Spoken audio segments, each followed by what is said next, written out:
Chapter 16. Then went Samson to Gaza, and saw there an harlot, and went in unto her. And it was told the Gazites, saying, Samson is come hither. And they compassed him in, and laid wait for him all night in the gate of the city, and were quiet all the night, saying, In the morning, when it is day, we shall kill him. And Samson lay till midnight, and arose at midnight, and took the doors of the gate of the city, and the 2 posts, and went away with them, bar and all, and put them upon his shoulders, and carried them up to the top of an hill that is before Hebron. And it came to pass afterward that he loved a woman in the valley of Sorek, whose name was Delilah.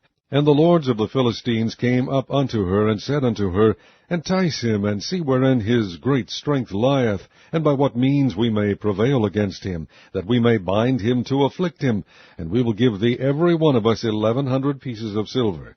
And Delilah said to Samson, Tell me, I pray thee, wherein thy great strength lieth, and wherewith thou mightest be bound to afflict thee. And Samson said unto her, If they bind me with 7 green withs that were never dried, then shall I be weak, and be as another man.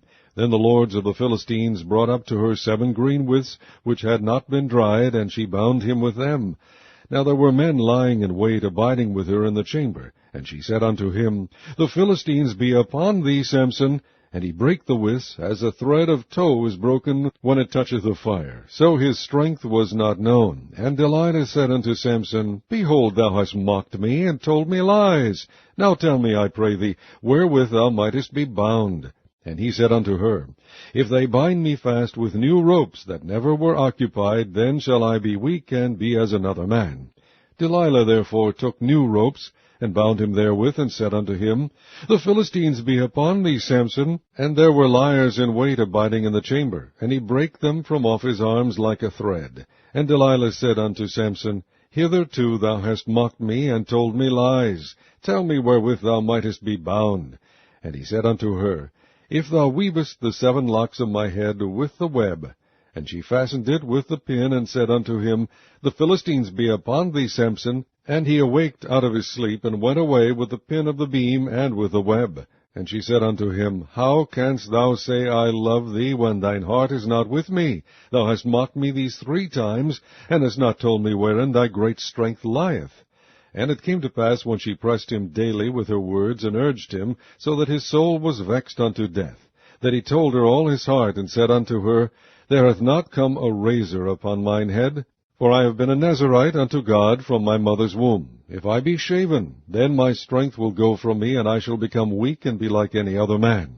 And when Delilah saw that he had told her all his heart, she sent and called for the lords of the Philistines, saying, Come up this once, for he hath shewed me all his heart. Then the lords of the Philistines came up unto her, and brought money in their hand. And she made him sleep upon her knees. And she called for a man, and she caused him to shave off the 7 locks of his head.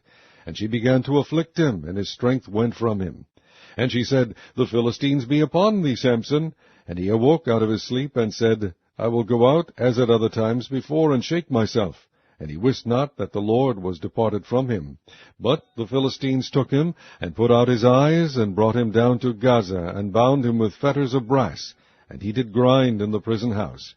Howbeit the hair of his head began to grow again after he was shaven. Then the lords of the Philistines gathered them together for to offer a great sacrifice unto Dagon their god, and to rejoice. For they said, Our God hath delivered Samson our enemy into our hand. And when the people saw him, they praised their God, for they said, Our God hath delivered into our hands our enemy, and the destroyer of our country, which slew many of us. And it came to pass, when their hearts were merry, that they said, Call for Samson, that he may make us sport. And they called for Samson out of the prison house, and he made them sport, and they set him between the pillars.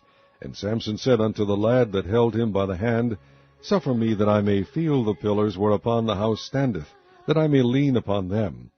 Now the house was full of men and women, and all the lords of the Philistines were there, and there were upon the roof about 3,000 men and women that beheld while Samson made sport. And Samson called unto the Lord, and said, O Lord God, remember me, I pray thee, and strengthen me. I pray thee only this once, O God, that I may be at once avenged of the Philistines for my 2 eyes. And Samson took hold of the 2 middle pillars upon which the house stood, and on which it was borne up, of the one with his right hand, and of the other with his left. And Samson said, Let me die with the Philistines. And he bowed himself with all his might, and the house fell upon the lords and upon all the people that were therein. So the dead which he slew at his death were more than they which he slew in his life. Then his brethren and all the house of his father came down and took him, and brought him up, and buried him between Zorah and Eshtaol, in the burying place of Manoah his father. And he judged Israel 20 years.